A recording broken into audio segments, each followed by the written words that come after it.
안녕하세요. 말씀과 함께 기도 오늘 51일차입니다. 고린도전서 4장부터 6장까지 우리 함께 말씀 나누도록 하겠습니다. 4장에 가면 제일 먼저 참된 일꾼의 모습에 대해서 말씀을 하고 있습니다. 1절부터 2절 말씀입니다. 사람이 마땅히 우리를 그리스도의 일꾼이요 하나님의 비밀을 맡은 자로 여길지어다. 그리고 맡은 자들에게 구할 것은 충성이니라. 굉장히 유명한 말씀이죠. 혹시 여러분 교회에서 임명장이나 이런 거 받아보셨습니까? 그러면 이제 거의 이 말씀이 그 임명장에 동봉이 되어 있을 확률이 굉장히 큽니다. 그 정도로 굉장히 유명한 말씀인데 사실 이 말씀은 두 가지 정도 우리가 좀 살펴볼 필요가 있겠습니다. 첫 번째는 뭐냐면 하나님 나라의 비밀을 알려줘야 충성할 수 있다라는 것입니다. 우리는 자꾸 충성에다가 포인트를 두는데 그게 아니고요. 우선적으로 하나님의 비밀을 맡아야 된다는 것입니다. 근데 특별히 비밀이라는 것이 원문에는 복수형으로 되어 있거든요. 그러니까 비밀들을 얘기합니다. 그러니까 하나님 나라에 신비가 있습니다. 그 비밀들을 알려줘야 그래야 충성할 수 있다라는 것 이거 하나 하고요. 그 다음에 두 번째는 이제 일꾼이라는 말이 나오잖아요. 이게 일꾼. 우리를 그리스도의 일꾼이요. 이 일꾼이라는 말이 헬라어로 슈페레테스입니다. 슈페레테스의 사전적 의미가 뭐냐면 노젓는 자 이런 뜻이 있거든요. 옛날에 여러분 영화 배너 같은 거 보면 그 밑에서 막 이렇게 노젓는 사람들의 모습 이렇게 보일 수 있지 않습니까? 그러니까 그 앞에 지도자가 북을 친다고요. 그 북소리에 맞춰가지고 천천히 적기도 하고 또 빠르게 적기도 하고 오른쪽만 적기도 하고 왼쪽만 적기도 하고 이게 바로 슈페르테스입니다. 그러니까 그 사람들은 그 당시에 노젓는 사람들은 그냥 북소리에 맞춰서 열심히 노만 저을 뿐이죠. 그러니까 이것이 바로 우리 예수 믿는 사람들이 가져야 될 자세라는 것입니다. 그러니까 예를 들어가지고 배가 지금 어디로 가는지, 또 왜 가는지, 무슨 목적을 가지고 있는지, 이걸 우리가 몰라도 된다는 거예요. 여기에 대한 가장 대표적인 구절이 요한복음 2장에 그 예수님의 첫 번째 이적으로 소개되고 있는 가나 혼인잔치입니다. 여기서의 하인들에게 주신 말씀이 뭡니까? 무슨 말씀을 하시든지 그대로 하라. 이게 바로 슈페르테스죠. 그래서 그 말씀에 보면 항아리에 그 돌 항아리 6개가 있다고 되어 있죠. 항아리에 물을 채워라. 그래서 물을 채웠습니다. 이제는 떠서 연회장에 갖다 줘라. 갖다 줬습니다. 그러니까 하인들은 그대로 했을 뿐입니다. 그러니까 고린도전서 4장 버전에 의하면 노를 저었을 뿐이죠. 중요한 것은 왜요라고 묻지 않았다는 것입니다. 여러분 우리의 그 모습 가운데 그런 게 있어요. 그러니까 이해가 돼야 되고 공감이 돼야 되고 납득이 돼야만 내가 하겠다. 여러분 그 그리스도의 일꾼의 합당한 자세가 아니라는 것입니다. 그러니까 나중에 알게 돼요. 그러니까 먼저 나를 이해시켜라. 그럼 내가 하겠다. 그리고 결국 자기가 하겠다는 거 아니에요. 그리고 이해를 시켜줘도요. 또 다른 핑계를 대게 돼 있습니다. 그러니까 우리에게 전혀 도움이 안 되기 때문에 주님이 말씀 안 하시는 거예요. 그래서 우리는 그냥 그리스도의 일꾼으로서의 이 자세가 굉장히 중요하다는 것입니다. 그러면 나중에 알게 되고요. 그 다음에 모든 것이 협력하여 선을 이루는 하나님의 역사를 만나게 된다는 것입니다. 그래서 우리가 이 자세를 꼭 알아야 되겠고, 그러니까 그런 일꾼이 되기 위해서는 먼저 하나님 나라의 비밀을 알아야 된다는 것입니다. 어떻게 합니까? 그러니까 말씀 기도 그래서 중요한 겁니다. 하나하나씩 깨닫게 되어지고, 지금 이런 말씀도 여러분이 배우는 거잖아요. 아, 그렇구나. 나도 그런 일꾼이 돼야 되겠구나. 또 그러한 말씀을 붙들고 기도하는 거죠. 하나님, 제가 주님 앞에 그러한 일꾼 되기 원합니다. 아직도 나는 내 중심적입니다. 하나님, 이 중심 이동이 일어나기 원합니다. 우리가 이렇게 얼마든지 기도할 수 있지 않습니까? 그게 강력한 그리스도인의 모습이라는 것입니다. 그리고 16절에 보니까 사도 바울이 이런 얘기합니다. 그러므로 내가 너희에게 권하노니 너희는 나를 본받는 자가 되라. 그러니까 이제 나를 본받는 자가 되라. 우리는 이제 조금 약간 여기서 마음속에 좀 부담이 생기잖아요. 왜냐면 사도 바울이 너무 교만한 거 아닌가. 예수님을 본받아야지 왜 자기 자신을 본받으라고 하는가. 그러니까 여기서의 이 본받으라는 얘기는요. 어떤 고난 가운데서도 열심히 노를 젓는 바로 이 점을 본받으라는 것입니다. 그래서 그 4장 16절 앞에 보면요. 사도 바울과 그 복음을 전하는 이들이 굉장히 세상 가운데 어려움 당하고 마치 이제 그 4장 표현에 보면 이런 표현이 있잖아요. 4장 9절에 보니까 하나님이 사도인 우리를 죽이기로 작정된 자 같이 끄트머리에 두셨으며, 그러니까 그런 상황 가운데 있다 할지라도 열심히 노를 저었다는 것입니다. 주님께서 내게 맡겨주신 그 일에. 그러니까 그거를 본받은 자가 되라라는 것이고 20절에 하나님 나라는 말에 있지 아니하고 오직 능력에 있습니다. 지금 5장에 나오겠지만 고린도 교회는 굉장히 문제가 많은 교회다 그랬죠. 그러니까 문제가 많다는 것은 뭐냐? 말만 많이 한다는 거예요. 말만. 이런데 저런데. 그러니까 분쟁 가운데 서로 판단하고 정죄하는 모습을 이제 버리고 참된 일꾼의 능력을 회복하라는 메시지입니다. 자, 이제 5장으로 넘어가겠습니다. 자, 5장에 가면 이제 그 죄의 처리 문제가 나오는데 1절 보겠습니다. 너희 중에 심지어 음행이 있다 함을 들으니 그런 음행은 이방인 중에서도 없는 것이라 누가 그 아버지의 아내를 취하였다 하는도다. 물론 이제 친엄마는 아니고 계모겠죠. 그 아버지의 첩 뭐 이런 것입니다. 그러니까 이거 사실은 교회 밖에서도 굉장히 심각한 죄인데 이것이 교회 안에서 발생했다는 것이고요. 두 번째는 그 일이 이제 드러나게 되었습니다. 그럼에도 불구하고 교회에서 아무런 조치를 취하지도 않았다는 것입니다. 그래서 6절에 이런 말씀이 있습니다. 적은 누룩이 온 덩이에 퍼진다. 그래서 여러분 죄가 왜 무섭냐면요. 죄의 속성이 뭐냐면 지속성과 확장성입니다. 여러분 죄는요. 한번 맛들이면요. 그 중독성이 있습니다. 계속하게 되면요. 어떻게 됩니까? 확장이 되게 되어 있습니다. 그래서 바늘도둑이 소도둑 된다라는 이야기가 딱 맞는 이야기입니다. 갑자기 바늘에서 소로 넘어가진 않겠죠. 바늘 하다가 망치하다가 그 다음에 뭐 이렇게 좀 커질 거 아닙니까? 뭐 개 훔쳤다가 그 다음에 속까지 훔치게 되는. 그러니까 확장성을 갖게 된다고요.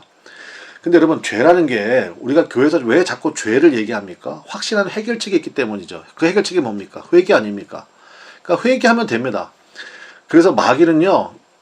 우리가 회개하지 못하도록 예수님께 가서 회개하는 것을 절대적으로 막습니다. 그것이 뭡니까? 바로 교만이라는 것이에요. 잠언서에 보면 하나님께서 싫어하시는 7, 8가지 죄 중에 최악이 교만이다. 그러니까 이제 그건 하나의 비유법이거든요. 그러니까 죄악 중에 최고의 죄악이 교만이라는 거예요. 이유가 뭡니까? 주님께 가는 길을 원천적으로 차단하기 때문에 그렇습니다. 교만한 사람은요. 내가 다 알아. 뭐 이런 식이잖아요. 그러니까 주님께 가는 길이 원천적으로 차단되어 있어요. 그러니까 회개할 방법이 없는 것입니다. 그래서 2절에 그런 얘기 하잖아요. 사도 바울이. 그리하고도 너희가 오히려 어떻게 됐습니까? 교만해져서 어찌하여 통한이 여기지 아니하고. 그러니까 교만하면요. 회개가 안 됩니다. 그럼 회복될 길이 없어요. 죄를 씻음받을 길도 없고.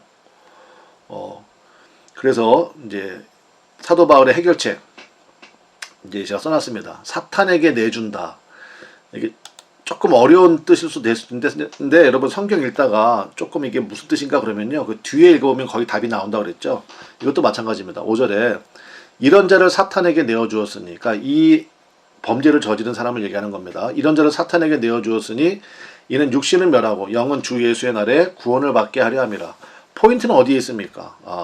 주 예수의 날에 구원받게 하려 합니다. 여기에 포인트가 있는 거죠. 그래서 사탄에게 내주었다는 것의 뜻이 뭐냐면 13절에 이제 분명히 나옵니다. 밖에 있는 사람들, 그러니까 교회 밖에 있는 사람들은 하나님이 심판하시려니와 이 약한 사람은 너희 중에서 내쫓으라. 그러니까 교회에서 내쫓으라 그런 이야기입니다. 세상의 목사님 어떻게 교회에서 사람을 내쫓을 수가 있나요? 제가 아까 얘기했잖아요. 적은 누룩이 온 동에 퍼집니다. 그래서 자 그러면 교회 공동체에서 쫓아내면 어떤 일이 벌어지겠습니까? 일단 이 사람이 자극을 받겠죠. 그리고 이것이 정말 심각한 죄구나를 깨닫게 되고 깨달아야 회개에 이를 수가 있지 않습니까? 그러니까 심각한 죄인 것을 깨닫고 회개에 이르기를 바라는 조치입니다. 이거를 교회의 권징이라고 얘기를 해요. 근데 요즘은 성도들이 권징을 받습니까? 권징하면 어떻게 됩니까? 교회가 여기밖에 없냐? 옆에 교회로 가버리죠. 그러니까 회개할 기회가 없어지는 거예요. 또 그냥 옆에 교회에서는 아이고 어서 오십시오 하고 또 그냥 받아주고 하니까 그 왜 옮기게 되었는지 그런 이유를 좀 들어봐야 되거든요.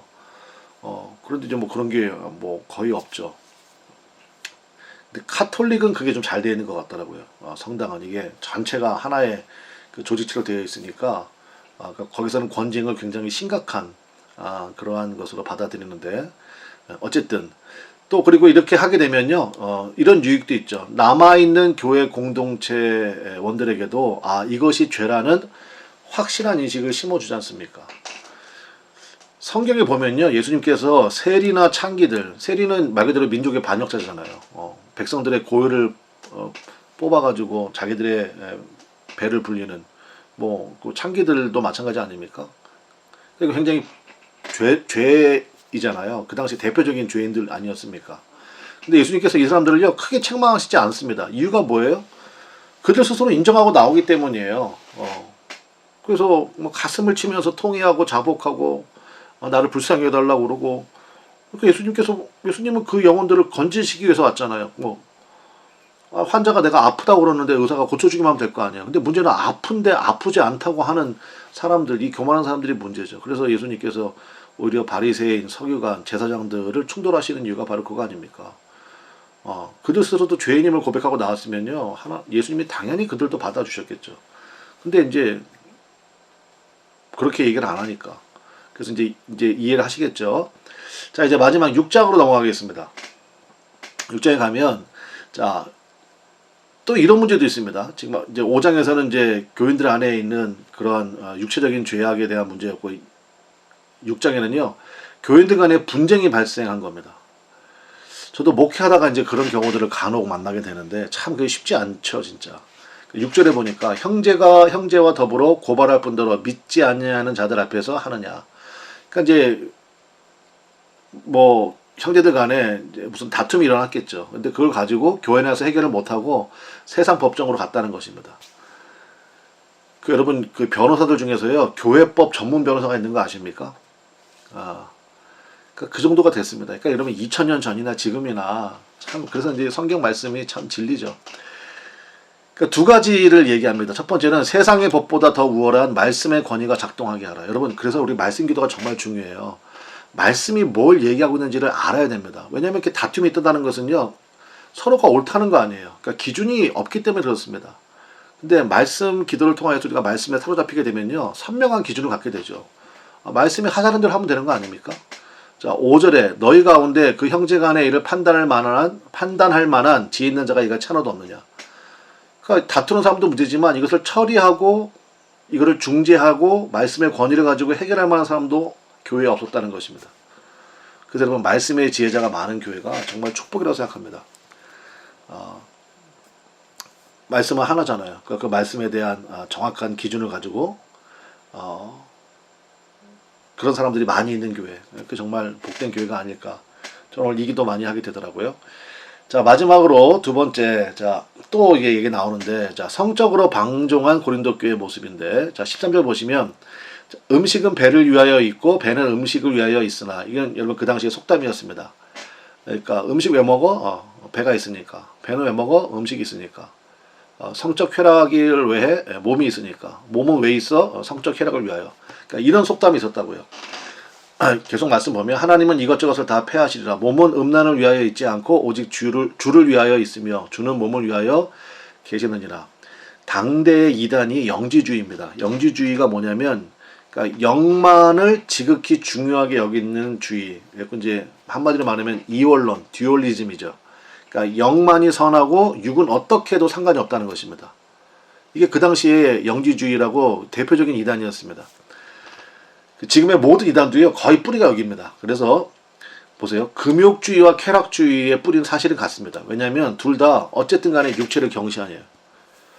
금욕주의도 마찬가지죠. 육체를 막 학대하면서 막 이렇게 하거든요. 그것도 육체를 경시하는 거고 쾌락주의는 말할 것도 없고요. 그러니까 어차피 뭐 늙어지고 죽으면 다 흙으로 돌아가 버리고 없어진다. 그러니까 육체를 경시하는 그런 것이 있었습니다.